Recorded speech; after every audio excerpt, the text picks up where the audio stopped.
Halo semua, pernah gak sih kalian nih ingin menjalankan sistem operasi lain, tetapi nggak mau ngeganggu komputer utama kalian nih?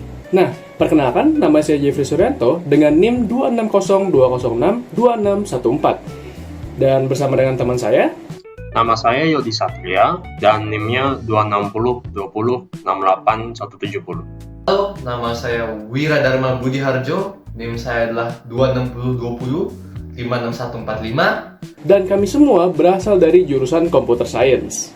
Nah, pada kesempatan kali ini, kami ingin mengajak kalian untuk ikut serta dalam mengeksplor Ubuntu dengan VirtualBox. Tapi tunggu dulu nih. Sebelumnya, kalian tahu nih kenapa kelompok kami menggunakan VirtualBox? Untuk alasannya sebenarnya tidak hanya kepada VirtualBox saja ya, tetapi dia ada banyak macam nih.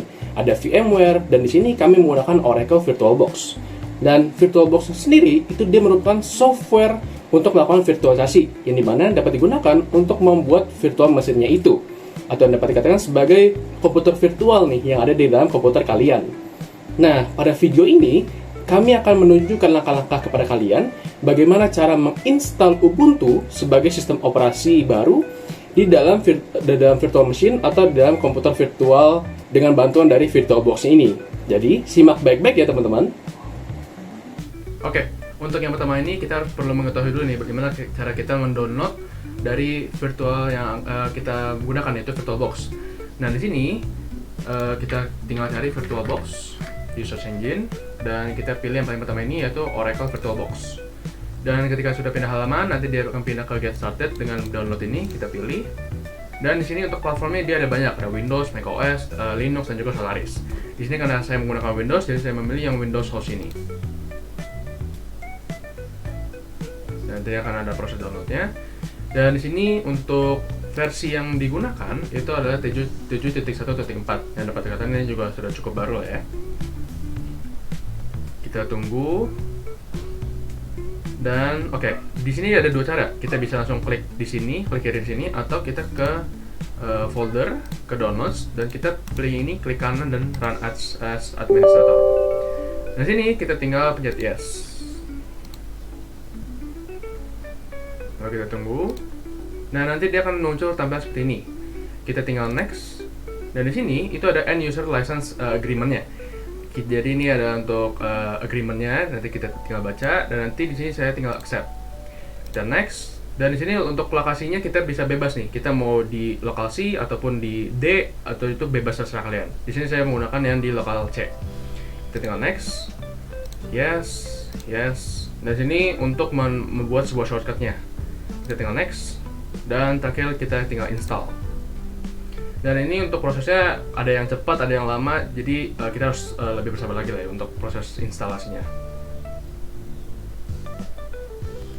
Oke, di sini dikatakan sudah installation is complete. Kita tinggal klik finish.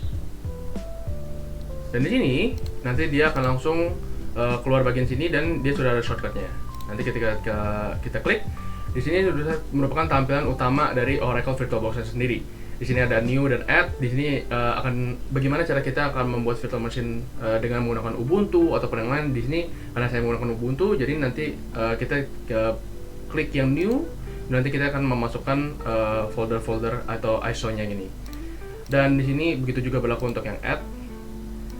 Dan untuk di sini kita bisa lihat bahwa dia merupakan VirtualBox yang dengan versi 7.1.4 sesuai dengan yang tadi kita sudah download. Dapat dikatakan ini sudah cukup baru lah ya. Dan mungkin itu untuk proses download VirtualBox-nya. Dan untuk selanjutnya akan dijelaskan oleh teman saya Yodi Satria yang akan menjelaskan bagaimana untuk proses instalasi dari Ubuntu-nya di dalam VirtualBox-nya ini. Pertama, klik tombol New. Setelah itu masukkan nama VM, dan lokasi penyimpanan VM dapat diatur juga jika butuh. Pastikan type, subtype, dan version OS VM yang ingin diinstal sudah sesuai. Setelah itu, atur ukuran resource yang VM dapat akses dan storage dari VM. Disarankan untuk menggunakan VDI untuk hard disk filenya. Setelah itu, tinggal klik finish. Klik tombol setting untuk VM yang sudah dibuat. Navigasi ke display di export dan alokasi video memory dan graphic controller. Setelah itu pergi ke storage dan ganti optical drive di controller IDE dengan ISO file yang sudah di-download.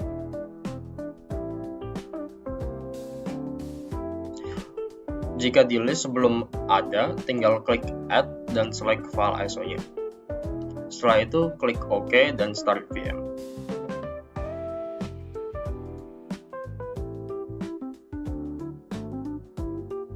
Jika screen ini muncul, pilih Try or Install Ubuntu.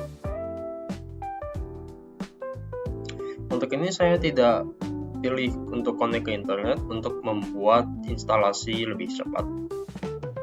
Setelah itu pilih Install Ubuntu, terus pilih Default Selection, terus pilih Erase This dan Install Ubuntu.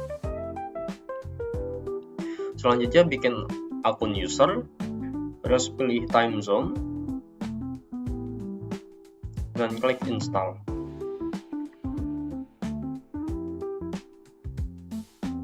Setelah terinstall, jangan pilih restart now dan tutup VM. Setelah itu, run lagi VM-nya.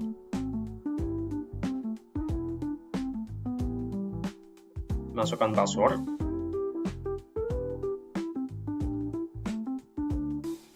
Dan selesai. VM Ubuntu sudah bisa dipakai. Seperti OS biasa, cuma di sini kita bisa ke terminal. Ini hal yang penting. Nah, akan muncul seperti ini. Sebelum saya menentukan komen-komen, kita pertama harus memilih directory.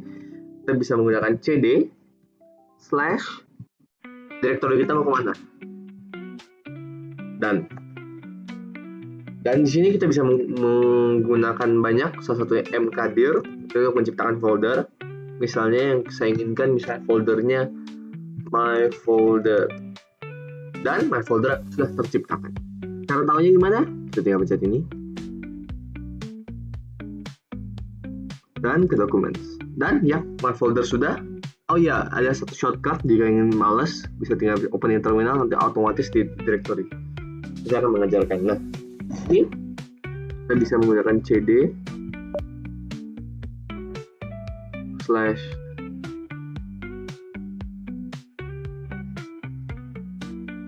dan sudah ke my folder. Di sini saya akan memberikan beberapa shortcut yang bagus untuk digunakan untuk lebih cepat. Bisa saya ingin ke sebelumnya, bisa cd minus dan balik ke previous directory-nya, atau cd plus plus. Ini artinya plus plus titik. Ini artinya balik ke satu level di atasnya, yaitu ini balik ke paling pertama. Dan kalau misalnya mau list file, bisa ls. Kita bisa tahu file apa saja di dalam komputer ini atau di dalam directory ini. Dan kalau misalnya mau detail, bisa min ls min l dan bisa dikasih detailnya. Sekarang saya akan mengajarkan cara untuk men-create empty file. Kita bisa menggunakan touch. Saya akan change directory lagi yang tadi.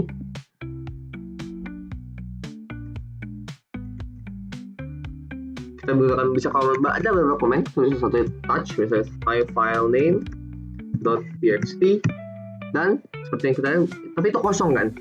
Nah, di sini kita bisa menggunakan beberapa komen. Kalau misalnya mau create langsung, bisa pakai echo. Masukin kita mau apa, misalnya hello world, lalu kita menggunakannya, terus tinggal file name kita, misalnya file.txt, dan sudah terciptakan. Dan jika ingin meng-view pakai function cat file.txt, dan seperti itu sudah muncul. Nah, kalau misalnya kita mau text editor, kita bisa menggunakan nano file.txt. Dan seperti yang kalian bisa lihat, sini seperti ini, kita bisa mengganti hello world. Kita bisa ketik apapun yang kita maukan. Dan kalian lihat komen-komen di bawah ini. Nah, ini kalian bisa menggunakan, ini artinya itu dipencet kontrol, lalu pencet tombol tersebut, Ctrl X misalnya, Ctrl Y,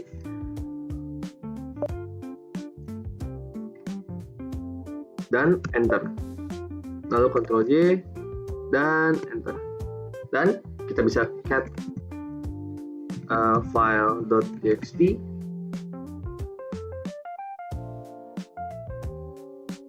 cat file.txt. Sorry tadi typo. Dan kalian lihat sudah diupdate.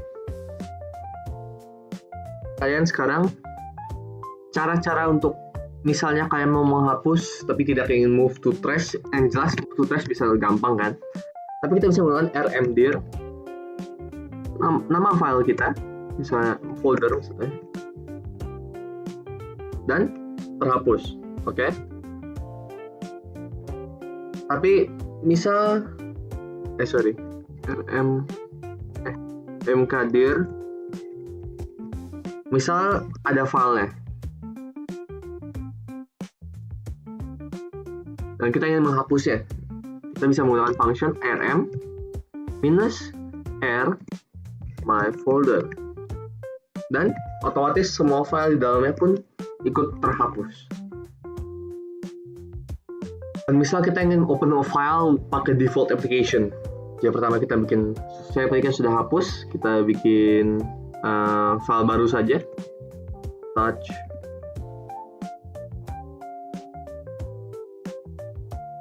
kita create saja yang baru. Kita bisa menggunakan xdg.s-open terus file name kita, dan di sini akan di open pakai default application dari aplikasi tersebut. Dan di sini seperti ini. Dan sekarang kita belajar cara update ataupun dan upgrade sistem kita. Jadi pertama kita update packet list kita biasa menggunakan sudo apt update. Kita harus menggunakan password. Ini password yang akan diminta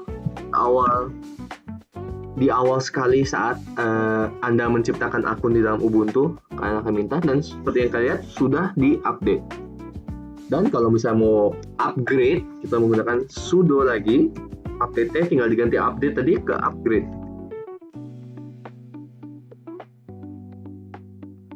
Namun agak lama untuk mengupdate ya, dan sudah di-upgrade.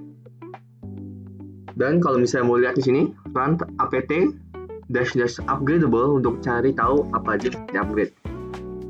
Ada lagi sudo apt full upgrade ini untuk remove semua obsolete packages. Maksudnya ya, tapi ini akan lebih lama. Kita sudah tahu sekarang cara-caranya. Sekarang kita ingin mau install dan juga remove komponen-komponen yang ada di dalam Ubuntu kita. Misalnya kita akan menggunakan sudo apt lagi seperti biasa, dan tinggal menggunakan install dan package name. Misalnya package apa yang kalian inginkan, misalnya vim, dan you want to continue, tinggal klik yes. Dia akan install sendiri package yang kalian inginkan, dan ini akan menggunakan beberapa waktu untuk menginstal vim. Ini salah satu package yang digunakan, yang saya gunakan sebagai contoh. Memang membutuhkan sedikit waktu.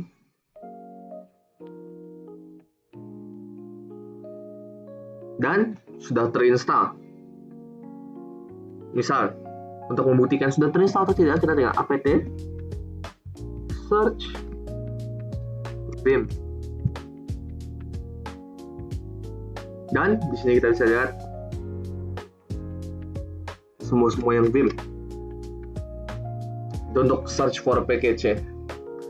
Lalu jika ingin remove, kita tinggal pakai apt sudo apt remove vim. Dan vim pun kita tinggal pakai yes.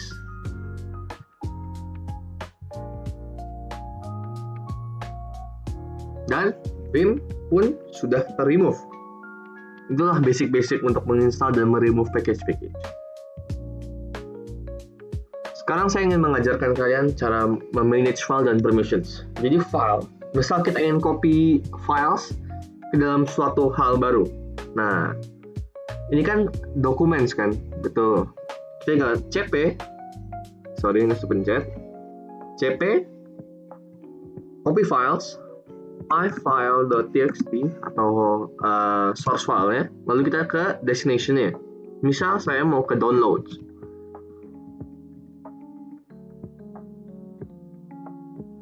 Dan kita bisa lihat di sini ada myfile.txt.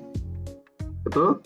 Dan ya, itulah basic-basic untuk copy file. Bisa juga pakai yang basic seperti biasa, tapi ini untuk caranya lewat terminal.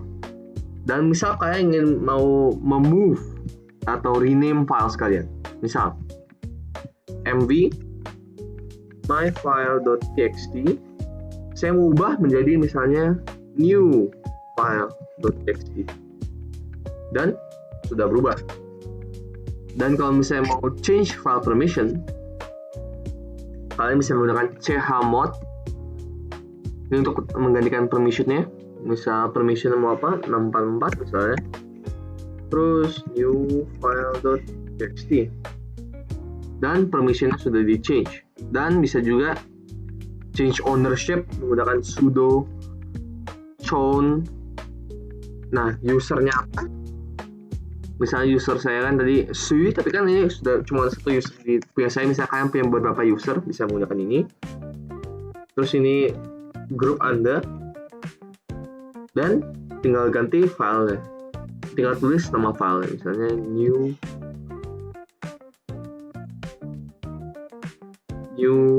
file.txt. Itu basicnya, tapi ini jarang digunakan untuk basic day to day personal use, lebih ke kalau misalnya company. Beberapa miscellaneous yang berguna juga bisa seperti ini.